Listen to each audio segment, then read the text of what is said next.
Russia is still interested in prosecuting the war. They want to grab as much territory as they can, probably because they're making an assumption that they are going to have a ceasefire later this year. The reason I think that is if we do get these sanctions in place, we're targeting Russia's state finances. We are trying to dry up their foreign currency reserves to a dangerously low point, which Russia cannot allow. And if that's the situation by the end of this year, Russia may come forward and say, okay, we're ready to do a ceasefire. Hello and welcome to Frontline. I'm Louis Sykes. Today we're joined by Kurt Volker, former US ambassador to NATO and former special envoy to Ukraine under Donald Trump's first term. Kurt is also a distinguished fellow at the Center for European Policy Analysis. Kurt Volker, welcome. Louis, it's great to be with you again. Thank you. Well, I wanted to start by getting your reaction to those pretty massive overnight attacks on Kiev, a mixture of missiles and drones. Do you think we're going to see more, or is this the extent of Russia's response? We've been seeing this for days, weeks, months, years. That's really no surprise. And I think in terms of nature, it is the extent of Russia's response. It might go on for a week or more at this escalated level, but Russia, if they were able to do more, they would already be doing it. And talks have continued between Russia and Ukraine in Turkey earlier this week. Just after those attacks on Russian strategic bombers, should we have expected much to come out of that this week, given the context? Right. It's kind of hard to call those talks. You have Russia sending a low-level delegation to hand over a piece of paper that says it demands everything in the kitchen sink. The only thing they left out was Alaska. So I think that's not serious. Russia is still interested in prosecuting the war. They want to grab as much territory as they can, probably because they're making an assumption that they are going to have a ceasefire later this year. The reason I think that is if we do get these sanctions in place, we're targeting Russia's state finances.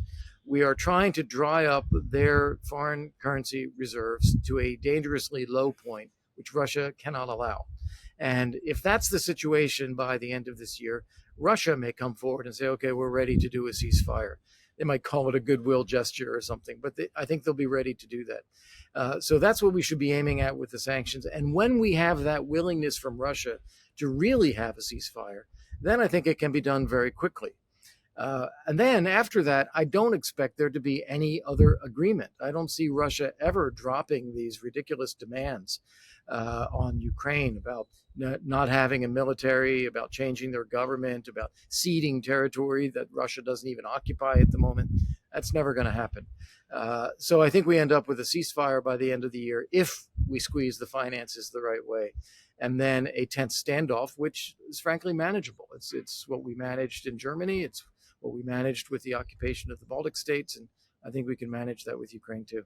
And so just to be clear, Kurt, and I apologize for putting the question to you again in a way, but in your mind then, those sanctions are war ending, really? The goal the goal is a ceasefire. Goal is a stop to the immediate fighting. But as I said, I don't believe Russia ever gives up its demands, and I don't believe it ever signs a peace treaty, which means that we end up having to deter Russia for the long term. And we also, it's reported that North Korean missiles may have been fired alongside Russian ones and Iranian drones. It seems to me that some of Russia's new alliances have slightly fallen into the background. Is there more that we should be doing to deter Russia's newfound allies? Well, I think that we are, in a way, we are engaging Iran directly now about the nuclear program. That negotiation seems to be getting some traction. It's a little bit hard to say. I think if that succeeds, then I think it'll be an important next step to try to peel Iran away from its support for Russia. North Korea is a harder nut to crack. I don't think anyone has ever had any success in negotiating with North Korea, and so I don't expect any real progress there. And Trump, however, seems to have got this the other way around. After his phone call with Putin, he seemed to imply that the US might work with Russia to put pressure on Iran over its nuclear ambitions. Is there a theory in that? Are there legs in that idea? There is always someone who believes in that theory. And we saw it particularly during the Obama administration, even during the Bush administration. Oh, we need to work with Russia to put pressure on Iran. Russia has never done that.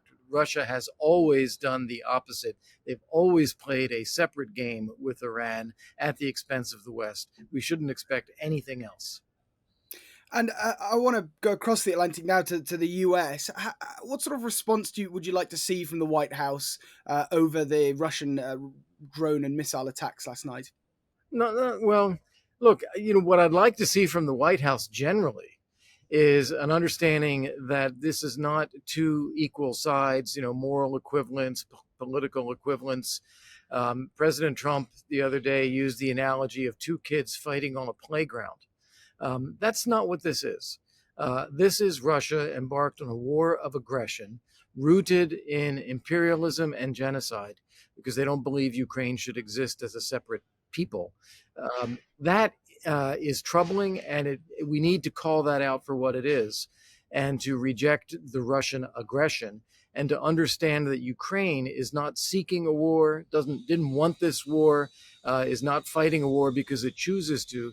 It's fighting because it's being attacked. So to see that differentiation coming from the White House is what I'd really like to see. So I imagine then you weren't too taken by Donald Trump's comment, "It takes two to tango," when he was talking about the possibility of further sanctions. Yeah. Well, with that, I think he's trying to delay the idea of sanctions on Russia because he really wants to pull Russia in to make a deal. I understand that logic. It is not that Ukraine is somehow blocking peace or that Ukraine is not willing to reach a settlement. In fact, President Trump has actually moved the Ukrainians on that to a point where they are now saying they will accept an immediate ceasefire in place. That's quite substantial and quite a come down from where they were about recapturing territory immediately. So I don't think it's quite fair to put it that way. And I also think that it's time. It's time to recognize that Vladimir Putin is taking Trump for a ride and will continue to do so unless we actually start getting tougher. And do you think it is for the best that the US haven't put too much pressure on Ukraine about these recent attacks? I mean, there could be a line of thinking of, oh, well, don't deepen your attacks while we're trying to have this negotiation. Were you happy to at least see the US not putting too much pressure on there? Yes. In fact, I was looking at this, and the silence coming from the White House in response to the Ukrainian attacks was quite significant, I thought. And I thought a very strong message to Vladimir Putin, because I think Putin may well have expected. And in fact, Lavrov called the Secretary of State, Marco Rubio, to complain about these attacks. And the silence from Washington was quite significant, saying, nope, we're not going to criticize that. I think one of the significant parts of that is that the Ukrainians were very careful to hit military targets. The Russians indiscriminately fire at cities and civilian targets, civilian infrastructure. They kill civilians all the time. The Ukrainians carried out a very substantial attack, and it was purely targeted at military installations. And the US has now made its own assessment of the attack on the planes over the weekend. They've said that 20 of those bombers were hit and around 10 were destroyed. How damaging is that for Russia? Oh, I think it's significant. Remember that if they have 50 planes or 60 planes, probably only about 30 or 40 of them are operational to begin with. And then you knock out a third of those. That is quite significant. And Ukraine hasn't stopped with those airfields. So they went on the next day to attack the Kerch Strait Bridge. Overnight, they hit some fuel depots. So they are chipping away at Russia's military capabilities in a significant way. And what did you make of Trump's account of the phone call that he had with Vladimir Putin not long after those strikes? Again, I thought it was a bit muted. He's saying, well, he's going to respond. Okay, we kind of expected that anyway.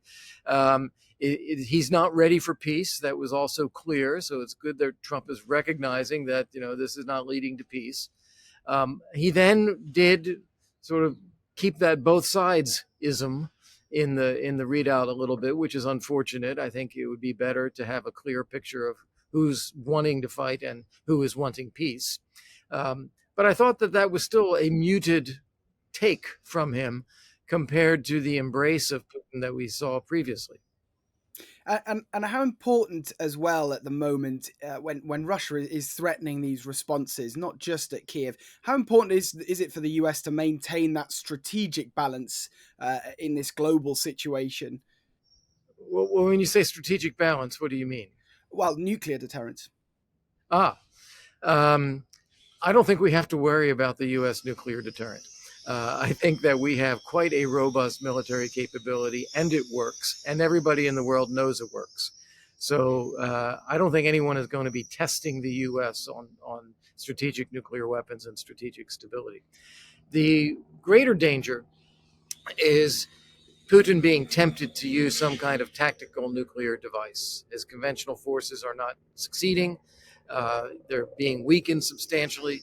And if you were to use a conventional nuclear device, I think it would be something of a game changer for Russia. I think you would see the US, Western allies, and non European friendly countries that abhor nuclear weapons all gang up on Russia and say this is an unacceptable use of nuclear force. You'd see that from China, from India, African countries. So I think Russia will not do it because it would actually seriously damage Russia's position if they did. But we can't rule it out. They do have the capability, and Putin is not always rational. So there was no concern in your mind then. I mean, we know that these strategic bombers that that Ukraine did attack, weren't the nuclear armed variants of those planes, but they were strategic bombers. There's no worry in your mind of Ukraine going after some of these strategic assets.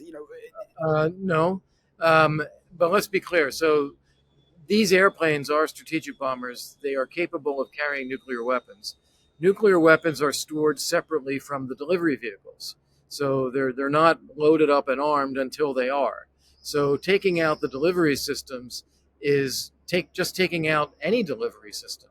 And in this case, they were being used for the most part for attacking Ukraine. And they were firing cruise missiles and conventional armaments at Ukraine using these strategic bombers. A perfectly legitimate military target, and Russia knows full well what they were doing with these bombs. Russia is now also accusing Great Britain of being involved in some way of this attack from a planning perspective, or possibly even directly. Should European nations fear some sort of retaliation from Russia? European nations should understand that they are under hybrid attack by Russia every day, and that more conventional attacks, larger scale attacks by Russia, are very unlikely. Especially how much Russia is tied up in fighting the war in Ukraine and how much their military resources have been depleted. You shouldn't expect conventional attacks, but you should understand that Russia has you in its targets already. And what more do you think Europe should be doing about those hybrid attacks? Well, I think first we ought to be open about it. I think there should be consultations at NATO under Article 4 of the NATO treaty about what is going on, sharing experiences. We should be calling them out publicly and telling Russia to cease and desist. And then you start looking at, type by type, case by case, what is it that we can do to blunt those efforts? For example, Russia has conducted arsons in some NATO countries. They have blown up a ammunition factory in the Czech Republic.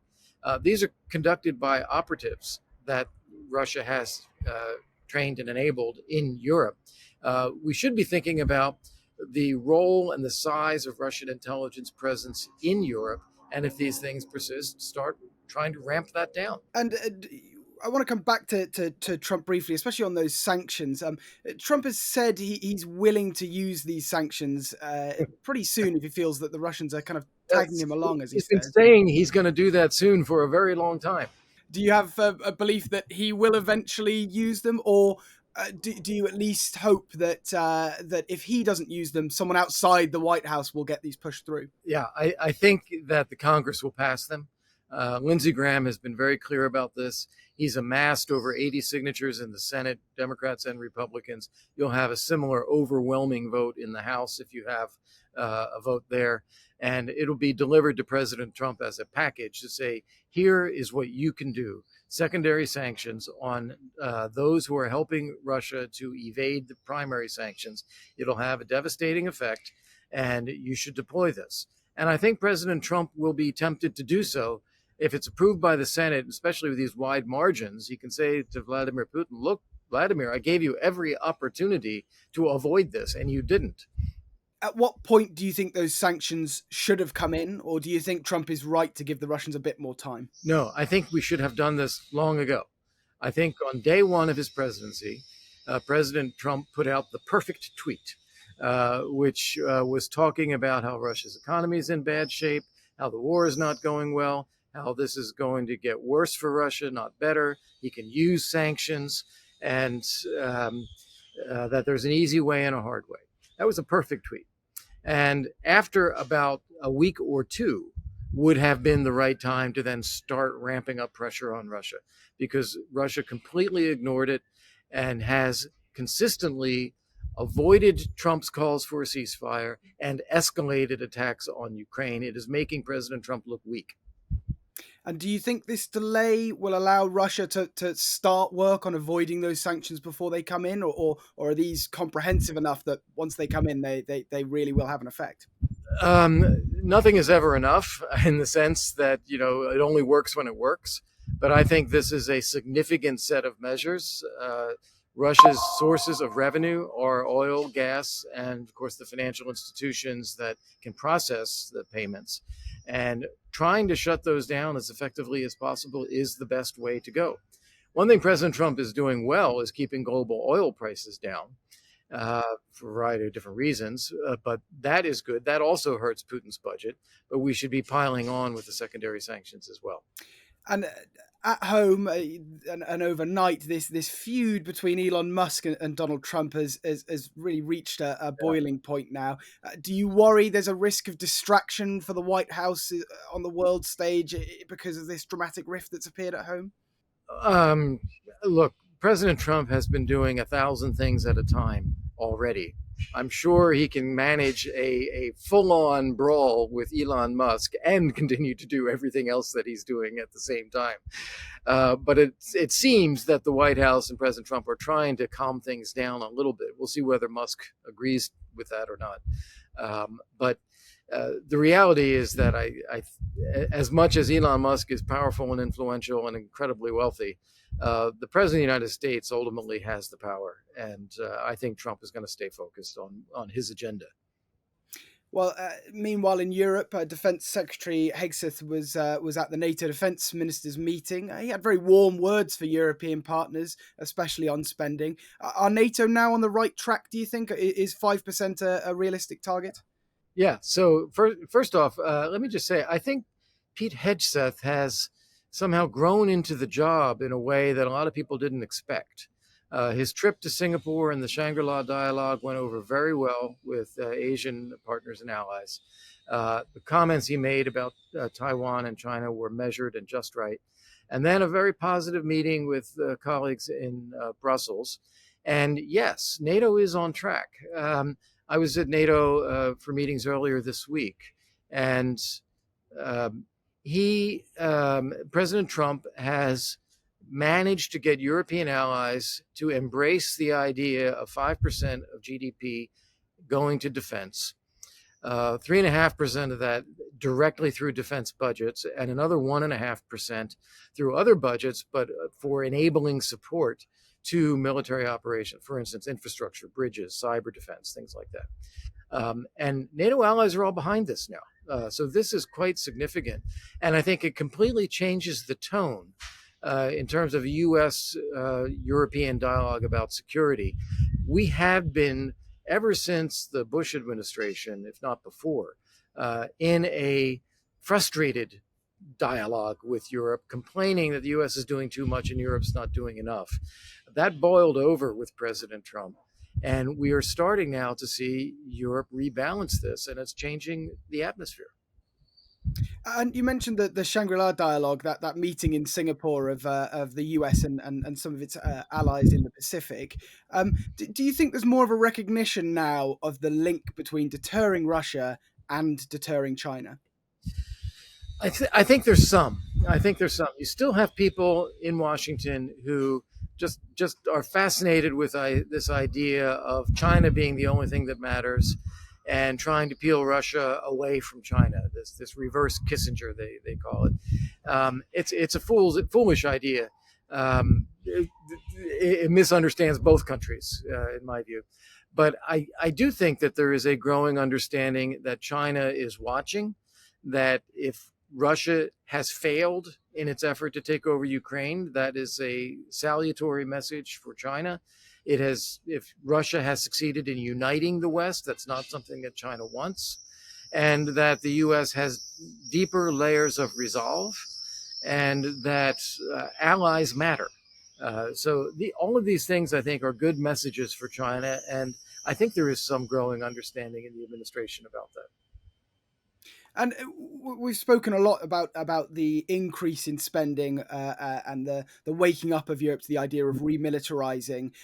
What more, though, do you think can be done diplomatically to make sure that this is a drive towards deterrence and not a drive towards war? Well,